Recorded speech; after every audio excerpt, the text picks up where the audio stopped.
ஸ்ரீகுருभ्यो நம. ஸ்ரீமதே ராமானுஜாய நம. ஆண்டாள் திருவடிகளே சரணம்.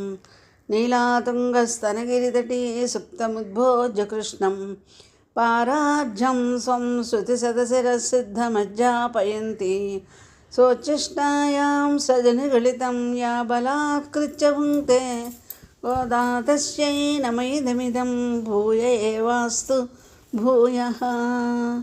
ప్రియ భగవద్బంధువులారా, ధనుర్మాస వ్రతంలో ఈరోజు 30వ పాసురాన్ని అనుగ్రహించారు గోదా అమ్మవారు.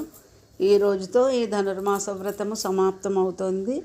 లోకం సుభిక్షంగా ఉండడం కోసం గోదా అమ్మవారు గోపికలందరితో కలిసి పూర్వం కాత్యాయని వ్రతము ఆచరించిన విధానాన్ని తెలుసుకుని ఆ విధానంలోనే ఈ వ్రతాన్ని కూడా చేశారు.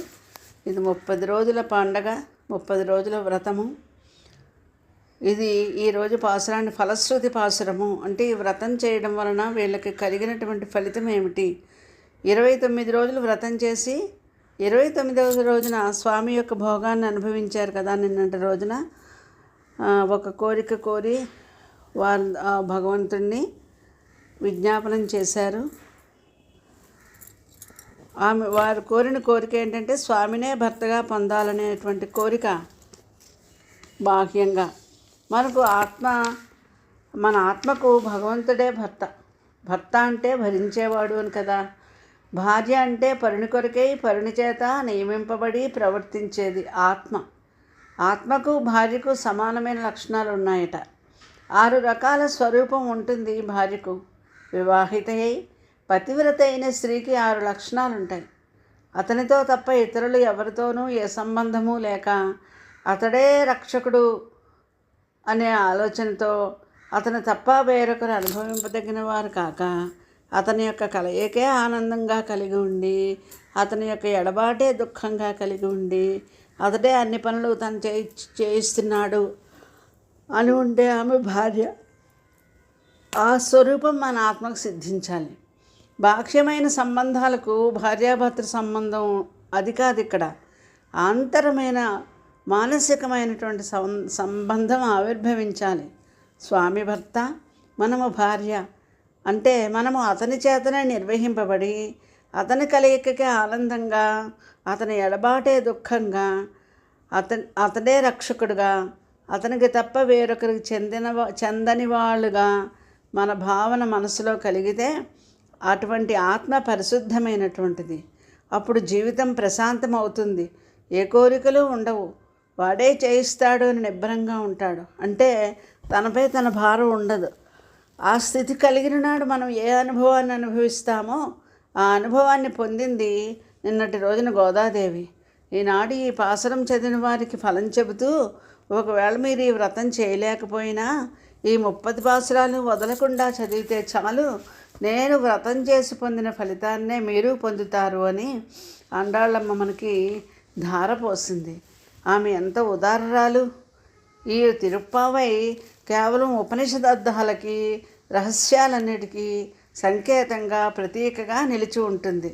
కనుక ఎవరైనా ఈ లోకంలో జన్మించి తిరుప్పావు అధ్యయనం చేసి దానిలో రహస్యాన్ని తెలుసుకుని తమ జీవితాన్ని సాంప్రదాయబద్ధంగా చేసుకుంటారు. వయ్యం సుమపదం వంబు అంటారు ఈ పాసురంలో చివరిని. అంటే ఇటువంటి సాంప్రదాయం లేనటువంటి వాళ్ళని మోయడం, ఈ భూమి మోయడం వ్యర్థమని గోదా అమ్మవారి అభిప్రాయం. ఎందుకు పుట్టామో మనం? భూమికి బరువు. సాంప్రదాయం ఎప్పుడైతే లేదో అప్పుడు బ్రతికినవాడు బరువు కేవలము తానే తన కోసమే అనే స్వార్థంతో బ్రతికినవాడు భూమికి బరువట. భగవంతుడి కొరకు, భగవంతుడి వస్తువునే, భగవంతుని కోసమే జీవిస్తాను, భగవంతుడి కోసమే సమాజాన్ని అంతటినీ భగవత్ స్వరూపంగా భావించి సేవించిన నాడు అటువంటి వ్యక్తి లోకానికి బరువు కాదు, లోకానికి మహోపకారం చేసిన వాడు అవుతాడు.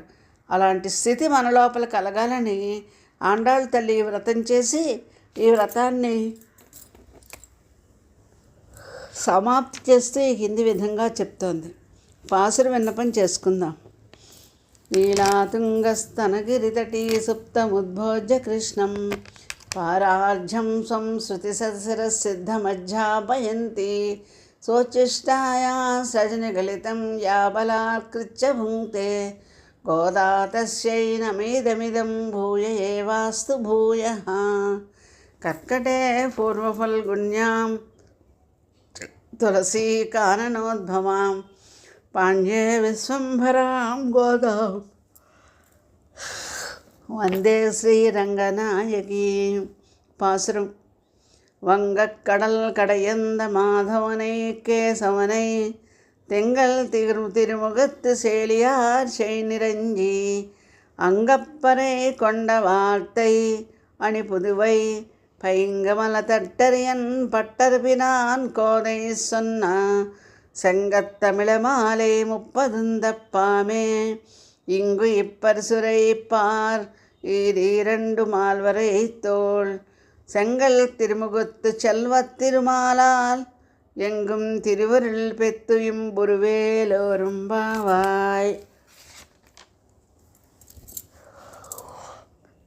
ఓడలతో నిండి ఉన్న సముద్రం అట. ఆ సముద్రాన్ని చిలికాడు మన స్వామి. ఆయన మాధవుడు, లక్ష్మీదేవిని సముద్రం నుండి భార్యగా పొందినవాడు.